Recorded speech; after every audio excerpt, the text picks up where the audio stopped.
J'espère que personne ne parachèvera cette synthèse. En ce qui me concerne, s'il m'est donné de continuer à vivre, je n'ajouterai jamais volontairement un seul anneau à la hide de Shen. Je crois d'ailleurs que le savant, lui aussi, avait l'intention de garder le silence sur ce qu'il connaissait, et qu'il eût détruit ses documents s'il n'avait pas succombé à une mort subite.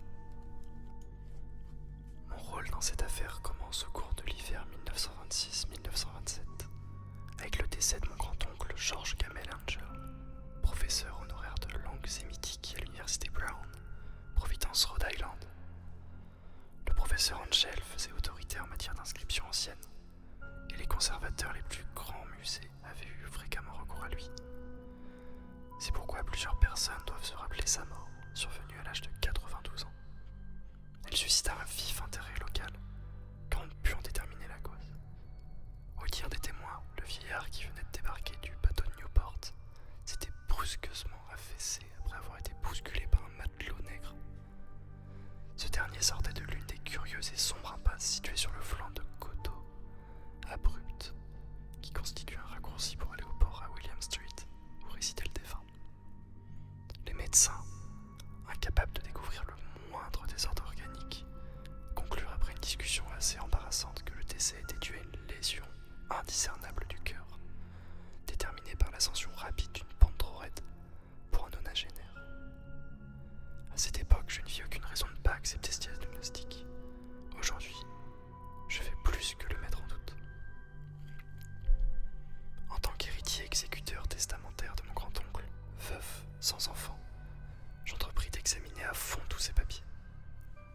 Dans cette intention, je transportais chez moi, à Boston, tous ces dossiers et ces boîtes de rangement. La majeure partie des documents sera publiée plus tard par la Société américaine d'archéologie, mais l'une des boîtes me parut extrêmement bizarre, et je me sentis fort peu enclin à la montrer à d'autres yeux que les miens. Tout d'abord, je ne pus l'ouvrir, car la clé n'était pas dans la serrure. Puis je la découvris à l'anneau que le professeur portait toujours dans sa poche. Néanmoins, le couvercle, une fois soulevé, je me trouvais devant un obstacle beaucoup plus grand. En effet, que pouvaient bien signifier cet étrange bas-relief, ces notes décousues et ces vieilles coupures de journaux? Mon oncle, au cours de ces dernières années, aurait-il ajouté foi aux impostures les plus flagrantes? Je résolus sur le champ de rechercher l'excentrique sculpteur qui avait déterminé cette perturbation apparente dans l'esprit du savant. Le bas-relief grossier rectangle de 40 cm et de 2 cm d'épaisseur était nettement moderne. Néanmoins, ces dessins n'avaient rien de moderne dans leur atmosphère, ni dans les idées qu'ils suggéraient. En effet, si nombreuses, si extravagantes que soient les fantaisies du cubisme et du futurisme, elles reproduisent très rarement la régularité de l'écriture préhistorique. Or, la majeure partie de ces dessins constituait certainement une écriture mystérieuse. Malgré ma connaissance des papiers et des collections de mon oncle, ma mémoire ne put l'identifier, ni me permettre de la rattacher à aucun dialecte. Au-dessus de ces hiéroglyphes se dressait une figure d'une facture si impressionniste que l'on ne pouvait comprendre clairement ce qu'elle représentait. C'était une espèce de monstre, ou de symbole de monstre, que seule une imagination morbide avait pu concevoir. Je ne trahirais certainement pas l'inspiration du sculpteur en disant que son œuvre évoquait tout à fait une pieuvre, ou alors un dragon ou une caricature humaine. Une tête pulpeuse entourée de tentacules surmontait un corps écailleux et grotesque, une d'ailes rudimentaire. Mais c'était le contour général de cette effigie qui la rendait particulièrement effroyable. Derrière la figure, l'artiste avait ébauché un fond d'architecture cyclopéenne. Les notes accompagnant ce curieux objet étaient de la main du professeur Angel et ne prétendaient point à un style littéraire. L'écriture était d'une date récente. Le document principal portait le titre suivant: Le culte de Cthulhu. Soigneusement tracé en caractères d'imprimerie pour éviter toute erreur dans la lecture d'un mot aussi peu connu. Ce manuscrit comprenait 2 parties. La première avait comme en tête 1925, rêve et ouvrage onirique de H.A. Wilgrove, 7 Thomas Street, Providence. Et la deuxième, récit de l'inspecteur John R. LeGrace, 121 Bienville Street, La Nouvelle-Orléans, congrès de la SAA 1908.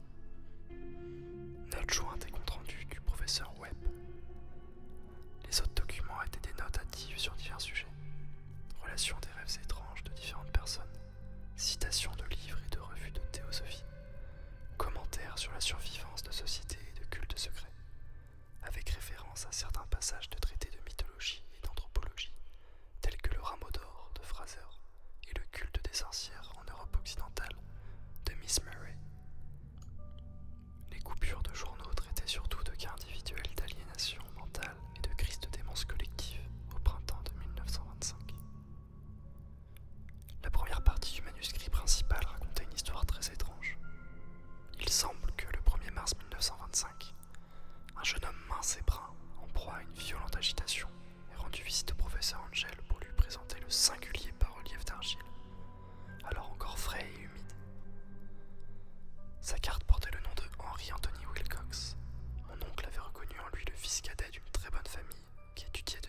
fait neuf, car je l'ai fait moi-même la nuit dernière, dans 12 cités différentes.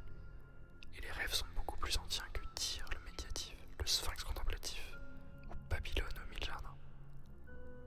Après quoi, il entama le récit décousu qui l'éveilla en un souvenir endormi, dans la mémoire de mon oncle, et suscita en lui un fébrile intérêt. La nuit précédente, il avait eu un léger tremblement de terre, le plus important en Nouvelle-Angleterre depuis des années, qui avait fortement affecté l'imagination de Wilcox. Au cours de son sommeil, il avait vu en rêve, pour la première fois de sa vie, des cités cyclopéennes, faites de blocs et de monolithes gigantesques enduits d'un limon verdâtre, d'où s'exhalait une secrète horreur. Les murs et les colonnes étaient couvertes de hiéroglyphes, et le jeune homme avait entendu retentir sous terre une voix qui n'était pas une voix, mais plutôt une sensation confuse que seule l'imagination pouvait transformer en son, et qu'il essaya de rendre par cet assemblage de lettres quasi imprononçables. Cthulhu-Fnac. Ce fouillis verbal fut la clé du souvenir qui troubla profondément le professeur Angel. Il interrogea le sculpteur avec une minutie toute scientifique, et étudia intensément le bas-relief auquel le jeune homme stupéfait s'était trouvé, en train de travailler à son réveil, en chemise de nuit et frissonnant de froid. Wilcox me déclara par la suite que mon oncle avait mis sur le compte de la vieillesse sa lenteur à identifier les figures d'argile, ainsi que les hiéroglyphes. Plusieurs de ces questions parurent fort déplacées à son visiteur, en particulier celle qui essayait de rattacher ce dernier à des cultes secrets. Wilcox ne put comprendre pourquoi son interlocuteur lui promit à maintes reprises de garder le silence, s'il voulait bien admettre qu'il appartenait à une secte religieuse païenne aux nombreuses ramifications. Lorsque le professeur Angel eut enfin acquis la conviction que le sculpteur ignorait toutes les sciences occultes, il le pria instamment de venir lui raconter les rêves qu'il pourrait faire. En conséquence, après cette première entrevue, le manuscrit mentionne les visites quotidiennes du jeune homme qui relatait de saisissantes visions nocturnes, dont le leitmotiv était quelques terribles perspectives cyclopéennes de pierres sombres et ruisselantes, accompagnées d'une voix ou d'une intelligence souterraine qui hurlait uniformément des messages énigmatiques dans un jargon indescriptible.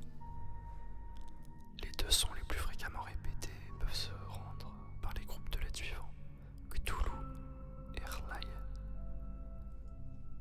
Le 23 mars, Wilcox ne se présenta pas au domicile du professeur Angel, qui téléphona à l'hôtel pour demander de ses nouvelles.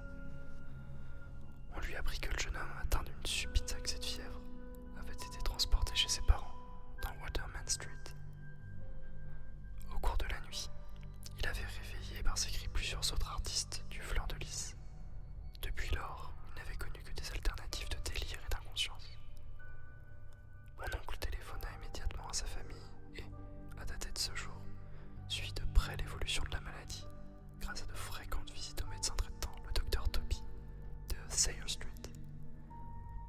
Sous l'effet de la fièvre, l'esprit du patient semblait s'attacher à d'étranges images. Le paraticien frissonnait parfois quand il en parlait. En dehors de son rêve habituel qui se répétait régulièrement, Wilcox voyait une créature gigantesque, haute de plusieurs kilomètres, qui marchait ou se déplaçait pesamment.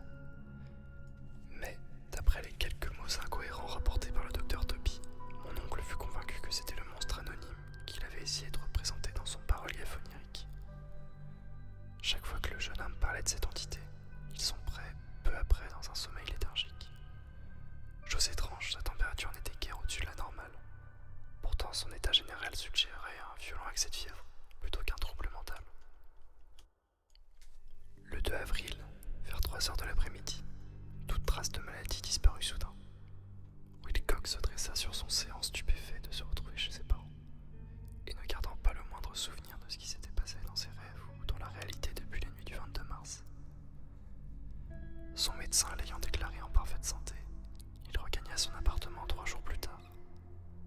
Néanmoins, il ne fut plus d'aucune utilité pour le professeur Angel, car nulle image fantastique ne hantait plus son sommeil. Après une semaine de récits de rêves extrêmement banals, mon oncle cessa de consigner par écrit ses visions nocturnes. La première partie du manuscrit s'arrêtait là, mais je trouvais ample manière à réflexion dans certaines des notes éparses. Seul le scepticisme invétéré qui formait alors toute ma philosophie peut expliquer ma méfiance persistante à l'égard du sculpteur. Ces notes décrivaient les rêves de divers tierces personnes au cours de la période où le jeune Will Cox avait eu ses étranges cauchemars.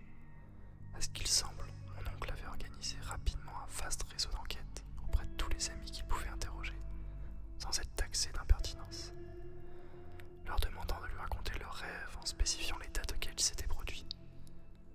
Cette requête avait été diversement accueillie, mais selon toute vraisemblance, le nombre des réponses reçues aurait justifié l'emploi d'un secrétaire. Il n'avait pas conservé les lettres de ses correspondants. Toutefois, ces notes constituaient un résumé complet très significatif. Les mondains et les gens d'affaires, qui passaient en Nouvelle-Angleterre pour le sel de la terre, avaient donné un résultat presque entièrement négatif, bien que certains cas d'impression nocturne déplaisante mais imprécise fussent signalés ici et là, toujours entre 23 mars et le 2 avril, pendant la durée de la maladie du sculpteur. Les hommes de science n'avaient guère été touchés, eux non plus. Néanmoins, 4 descriptions vagues suggéraient des aperçus d'étranges paysages. Il y avait un exemple de crainte dans une chose anormale. Les réponses pertinentes émanaient d'artistes et de poètes qui auraient été en proie à une effroyable panique, s'ils avaient pu les comparer entre elles. En l'occurrence, faute de posséder les lettres originales, je soupçonnais presque le compilateur d'avoir posé des questions insidieuses ou d'avoir déformé le texte de cette correspondance pour corroborer ce qu'il avait résolu de voir. C'est pourquoi je persistais à juger que Will Cox, ayant eu conscience des anciens documents possédés par mon oncle, en avait fait à croire au vieux professeur. Les réponses de ces esthètes révélaient un fait extrêmement troublant. Du 28 février au 2 avril, la plupart d'entre eux avaient fait des rêves bizarres, atteignant leur maximum d'intensité pendant le délire du jeune sculpteur. Beaucoup décrivaient des paysages et des sons semblables à ceux que Will Cox avait décrits. Quelques-uns avouaient leur terreur d'une créature gigantesque et innommable. Un cas particulier, détaillé avec insistance, était tragique. Le sujet, architecte bien connu, féru de théosophie et d'occultisme, était devenu fou furieux le jour même où l'on avait transporté le sculpteur chez ses parents, et était mort quelques mois plus tard, après avoir demandé, à grands cris, qu'on le sauvât. Si mon oncle avait mentionné les noms de ses correspondants, au lieu de les désigner par des numéros, j'aurais essayé de me livrer à une enquête personnelle pour vérifier les faits. Je ne pus en retrouver que quelques-uns, mais tous, sans exception, confirmèrent pleinement les notes. Je me suis souvent demandé si ceux qui subirent les questions du vieux savant furent aussi intrigués que ceux que j'interrogeais moi-même. Ils ne sauront jamais la vérité, et cela vaut mieux pour eux. Les coupures de journaux, comme je l'ai déjà dit, avaient trait à des cas de panique ou de démence, toujours pendant la même période. Le professeur Angel avait dû recourir à une agence, car le nombre de ces extraits provenant de tous les points du globe était vraiment prodigieux. L'un rapportait un suicide nocturne à Londres, où un dormeur solitaire s'était jeté par la fenêtre après avoir poussé un cri terrifiant. Dans une lettre incohérente, adressée au rédacteur en chef d'un journal de l'Amérique du Sud, un fou prophétisait un avenir sinistre à la suite des visions qu'il avait eues. Une dépêche de Californie relatait d'une colonie de théosophes qui avait revêtu des robes blanches en vue d'un glorieux événement, tandis que des articles venus d'Inde, datés des derniers jours de mars, parlaient à mots couverts d'une sérieuse agitation parmi les indigènes. Les archives vaudous s'étaient multipliées dans l'île d'Haïti, et les avant-postes africains apportaient des murmures alarmants. À la même époque, les autorités américaines des Philippines avaient eu des difficultés avec certaines tribus. Dans la nuit du 22 au 23 mars, des Lévantins furieux avaient molesté plusieurs agents de la police à New York. L'ouest de l'Irlande était plein de folles rumeurs. Et un peintre fantastique nommé Ardois Bonnot avait exposé à Paris, au Salon du Printemps 1926,